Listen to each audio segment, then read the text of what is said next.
শ্রীমদ্ ভাগবতের প্রথম স্কন্দের দ্বাদশ অধ্যায় ধৃতরাষ্ট্র গৃহত্যাগ করলেনটি শুরু হচ্ছে। ইতিপূর্বে আপনারা দেখেছেন যে মহারাজ পরীক্ষিতের জন্ম হয়ে গিয়েছে এবং মহারাজ পরীক্ষিতের জন্মের পর মহারাজ যুধিষ্ঠির অশ্বমেধ যজ্ঞ সম্পাদন করেছেন, কারণ তিনি প্রচণ্ড ধার্মিক রাজা ছিলেন এবং যেহেতু তিনি অশ্বমেধ যজ্ঞে করার জন্য প্রচুর সম্পদের দরকার হতো, কিন্তু তিনি তাদের যে সেনাবাহিনী প্রজাবর্গ থেকে ধন সংগ্রহ করার প্রতি একদমই যুক্তিপূর্ণ ছিলেন না। তিনি বলতেন না, তিনি কখনোই চাইতেন না যে প্রজাদেরকে ট্যাক্স বাড়িয়ে, কিন্তু আজকের রাজাদের মতো নন যে যুদ্ধ হলো ট্যাক্স বাড়িয়ে দাও না। তিনি একজন ধার্মিক রাজা ছিলেন। তো ধার্মিক রাজা হওয়ার কারণে তিনি প্রজাদের ওপর এরকম অন্যায়ভাবে কর বাড়াতে চাইলেন না। তাই তিনি কী করলেন, তার ভ্রাতাদের পাঠালেন রাজা মরুত্বের কাছে, যার কাছে সোনার পাহাড় ছিল। তার কাছ থেকে ধন এনে তারপরে তিনি অশ্বমেধ যজ্ঞ করেছিলেন। এবার আমরা দেখব আজকে ধৃতরাষ্ট্র গৃহত্যাগ করলেন। শ্রীসুত গোস্বামী বললেন, তীর্থ পর্যটনকালে মহর্ষি মৈত্রেয়ের কাছে জীবের পরম গতি সম্বন্ধে জ্ঞান লাভ করে বিদুর হস্তিনাপুর নগরে ফিরে গেলেন। তিনি ইষ্ট বিষয়ক সমস্ত জ্ঞান লাভ করেছিলেন। মৈত্রেয় মুনির কাছে নানা রকম প্রশ্ন করে শ্রীকৃষ্ণের প্রতি ঐকান্তিক ভক্তি লাভ করার পর আরও প্রশ্ন করা থেকে বিদুর বিরত হলেন। যখন বিদুরকে প্রাসাদে ফিরে আসতে দেখলেন, তখন সমস্ত গৃহবাসী, মহারাজ যুধিষ্ঠির, তার কনিষ্ঠ ভ্রাতারা ধৃতরাষ্ট্র, সাত্যকী, সঞ্জয়, কৃপাচার্য, কুন্তী, গান্ধারী, দ্রৌপদী, সুভদ্রা, উত্তরা, কৃপি, কৌরবদের আরও অনেক অনেক পত্নীগণ এবং সন্তানাদি সহ অন্যান্য মহিলারা সবাই মহানন্দে দ্রুত সেখানে এলেন। মনে হচ্ছিল যেন দীর্ঘকাল পর তারা আবার তাদের চেতনা ফিরে পেয়েছেন, যেন তাদের দেহে পুনরায় প্রাণ ফিরে এসছে। এইভাবে পরম আকুলতার সঙ্গে তারা সকলে মহানন্দে তার কাছে ছুটে গিয়েছিলেন। তারা পরস্পর বিধিবৎ প্রণতি বিনিময় করেছিলেন এবং পরস্পরকে আলিঙ্গন করে অভ্যর্থনা জ্ঞাপন করেছিলেন। উৎকণ্ঠা এবং দীর্ঘ বিচ্ছেদের ফলে তারা সকলে স্নেহের বশে কাঁদতে লাগলেন। মহারাজ যুধিষ্ঠির তখন উপবেশনের আসন প্রদানের আয়োজন করলেন এবং অভ্যর্থনা জানালেন। বিপুলভাবে ভোজনান্তে বিশ্রাম করে বিদুর আরামদায়ক একটি আসনে উপবেশন করলেন। তখন মহারাজ যুধিষ্ঠির স্বভাবসিদ্ধ বিনয় ও নম্রতা সহকারে তার সঙ্গে কথা বলতে লাগলেন এবং উপস্থিত সকলে তা শুনতে লাগলেন। মহারাজ যুধিষ্ঠির বললেন, হে পিতৃব্য, আপনার কি মনে আছে কিভাবে আপনি আমাদের জননী সহ সকলকে সর্বপ্রকার দুর্যোগ থেকে নিরন্তর রক্ষা করেছিলেন? পাখির ডানার মতো আপনার পক্ষপাত রূপ ছায়া বিষ প্রয়োগ এবং অগ্নিসংযোগ থেকে আমাদের বাঁচিয়ে রেখেছিল। আপনি ভূমণ্ডল পরিভ্রমণকালে কোন বৃত্তির দ্বারা দেহযাত্রা নির্বাহ করতেন? কোন কোন প্রধান পবিত্র ধাম এবং তীর্থের সেবা আপনি করেছেন? হে প্রভু, আপনার মতো মহান ভগবত ভক্তরাই স্বয়ং পবিত্র তীর্থধাম স্বরূপ, কারণ আপনাদের হৃদয়ে অবস্থিত গদাধারী পরম পুরুষোত্তম ভগবানের পবিত্রতা বহন করে সমস্ত স্থানকেই তীর্থে পরিণত করে থাকেন। হে পিতৃব্য, আপনি নিশ্চয়ই দ্বারকায় গিয়েছিলেন। সেই পবিত্র ধামে আমাদের বন্ধুবান্ধব এবং সুহৃদবর্গ যারা বেদরা রয়েছেন, তারা পরমেশ্বর শ্রীকৃষ্ণের সেবায় সদা মগ্ন থাকে। আপনি নিশ্চয়ই তাদের দেখেছেন বা তাদের কথা শুনে থাকবেন। তারা সকলেই তাদের স্ব স্ব গৃহে সুখে আছেন তো?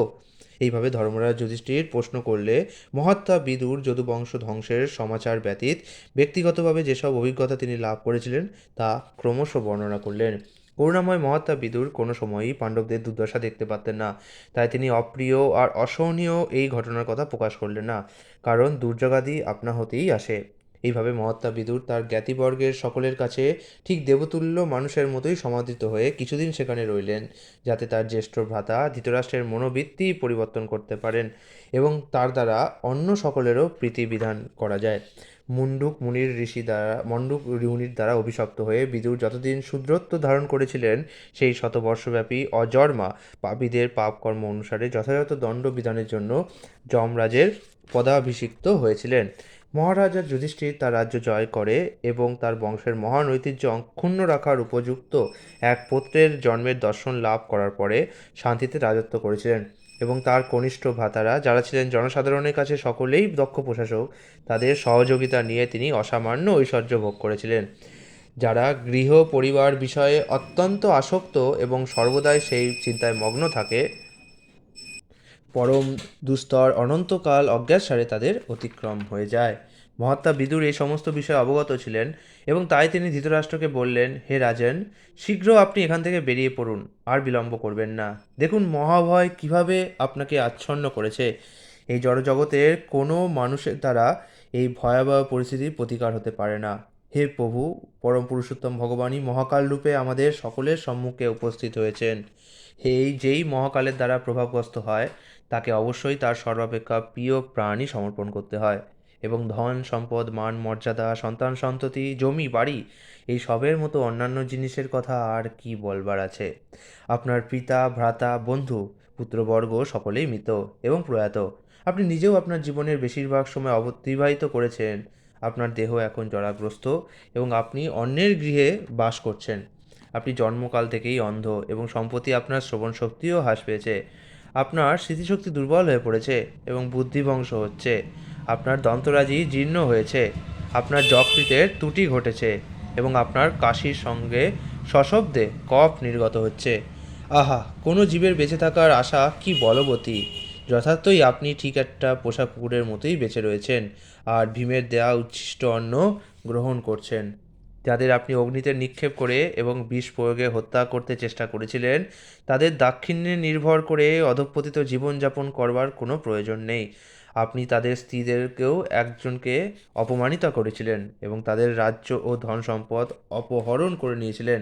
মৃত্যুবরণে আপনার অনিচ্ছা সত্ত্বেও এবং মান মর্যাদা নষ্ট করে বেঁচে থাকার জন্য আপনার আকাঙ্ক্ষা সত্ত্বেও আপনার কার্পণ্য দুষ্ট দেহটি অবশ্যই একটা পুরনো পোশাকের মতো জরাগ্রস্ত এবং ক্ষয়প্রাপ্ত হবে। তাকেই ধীর বলা হয় যিনি কোনো অজ্ঞাত দূরদেশে চলে যান এবং সমস্ত দায়িত্ব থেকে মুক্ত হয়ে জড়দেহটি যখন অব্যবহার্য হয়ে পড়ে তখন তা ত্যাগ করেন। যিনি নিজের উদ্যোগে বা অন্যের কাছ থেকে শুনে আত্মজ্ঞান সম্পন্ন হয়ে ওঠেন এবং এই জড়জগতের অলিক মায়া আর দুঃখ দুর্দশা উপলব্ধি করেন এবং তাই গৃহত্যাগ করে পরিপূর্ণভাবে তার হৃদিস্থিত পরম পুরুষ ভগবান শ্রীহরির ওপর ভরসা রাখেন, সুনিশ্চিতভাবে তিনিই সর্বাপেক্ষা সর্বোত্তম মানব সত্তা। অতএব আপনি অনুগ্রহ করে আপনার আত্মীয় স্বজনদের অজ্ঞাত সারে উত্তর দিকে গমন করুন, কারণ শীঘ্র এমন একটি সময় আসছে যার প্রভাবে মানুষদের সদ্গুণাবলী নষ্ট হয়ে যাবে।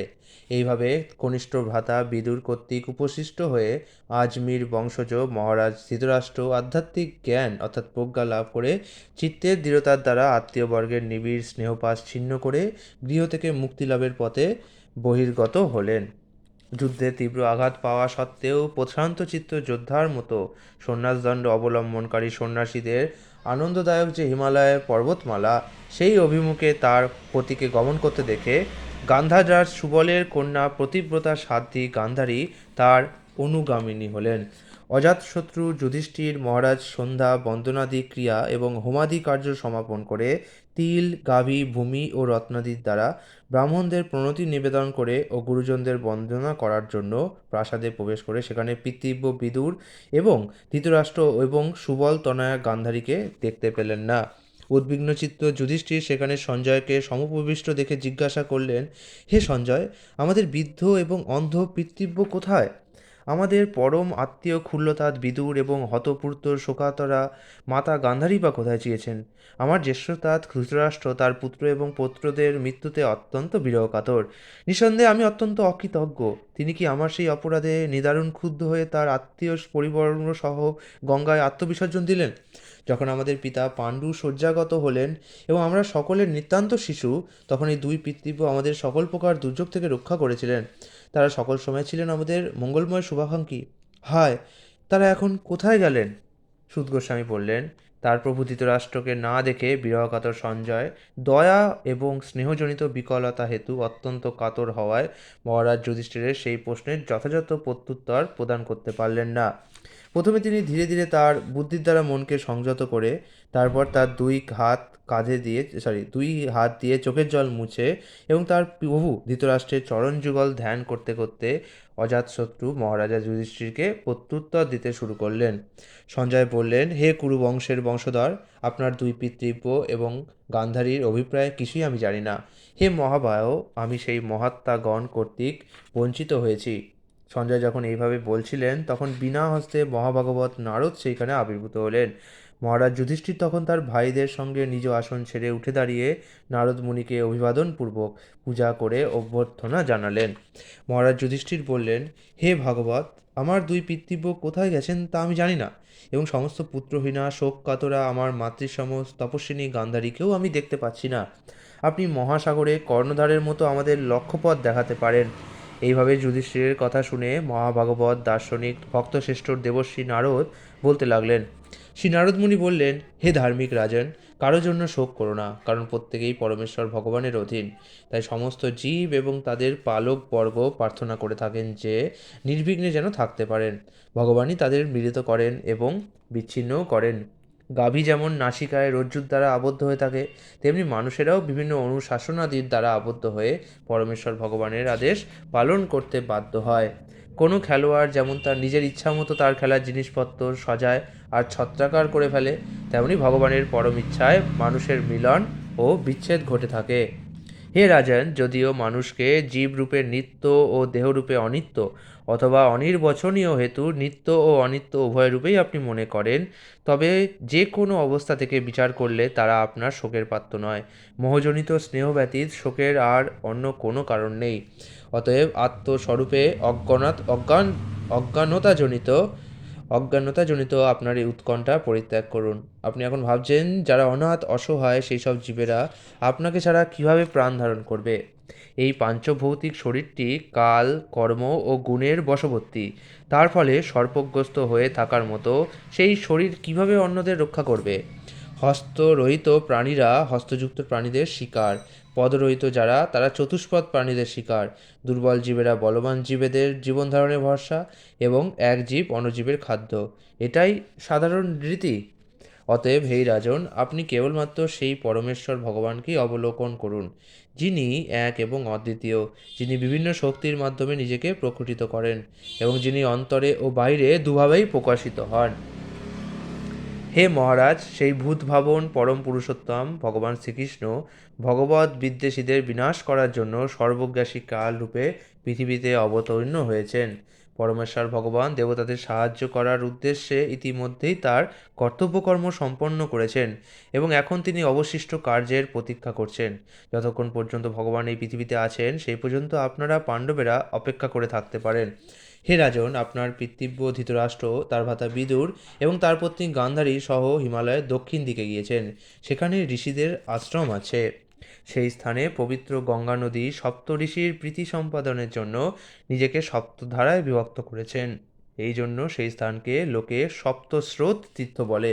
সেই সপ্তস্রোতা নদীর তীরে ধৃতরাষ্ট্র প্রতিদিন সকাল, দুপুর এবং সন্ধ্যায় স্নান করে অগ্নিহোত্র যজ্ঞ সম্পাদন পূর্বক কেবলমাত্র জল পান করে অষ্টাঙ্গ যোগ অনুশীলন শুরু করেছেন। এই অনুশীলন মন এবং ইন্দ্রিয় সংযমে সহায়ক এবং মানুষকে পুত্রকলত্রের আসক্তি থেকে সম্পূর্ণরূপে মুক্ত করে। যিনি যৌগিক আসনের পদ্ধতি এবং শ্বাস প্রক্রিয়াদি আয়ত্ত করেছেন, তিনি জড় বিষয় থেকে ছয় ইন্দ্রিয় প্রত্যাহার করে পরমেশ্বর ভগবান শ্রীহরির ভাবনায় মগ্ন হতে পারেন এবং সেইভাবে জড়া প্রকৃতির সত্ত্ব, রজ এবং তমগুণজনিত কলুষ থেকে মুক্ত থাকতে পারেন।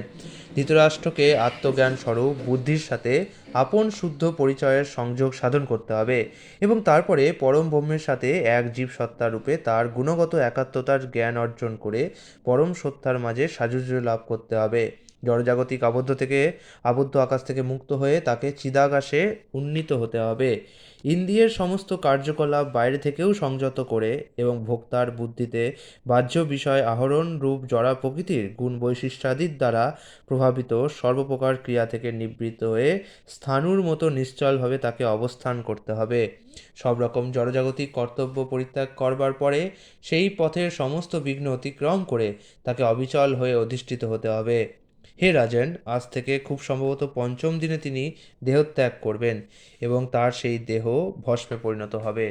বাইরে থেকে পর্ণকুটির সহ তার পতির দেহ যৌগ্নিতে দগ্ধ হতে দেখে পতিব্রতা পত্নী গান্ধারীও সেই অগ্নিতে প্রবেশ করে একাগ্রচিত্তে তার পতির অনুবর্তিনী হবেন। হে কুরুনন্দন, তখন বিদুরও সেই আশ্চর্য ঘটনা দর্শন করে হর্ষ এবং বিষাদে অভিভূত হয়ে তীর্থসেবার জন্য সেই পূর্ণ পবিত্র তীর্থস্থান পরিত্যাগ করবেন। এই বলে দেবর্ষি নারদ বিনা হস্তে স্বর্গে আরোহণ করলেন এবং যুধিষ্ঠির মহারাজও নারদের বাণী হৃদয়ে ধারণ করে শোক পরিত্যাগ করলেন। ইতি ধৃতরাষ্ট্রের গৃহত্যাগ নামক শ্রীমদ্ভাগবতের প্রথম স্কন্দের ত্রয়োদশ পরিচ্ছেদের ভক্তিবেদান্ত অনুপাত সম্পূর্ণ হলো। আগামীকাল আমরা সবথেকে গুরুত্বপূর্ণ এবং সবথেকে কষ্টদায়ক লীলাটি শ্রীকৃষ্ণের তিরোধান লীলাটি পাঠ করব।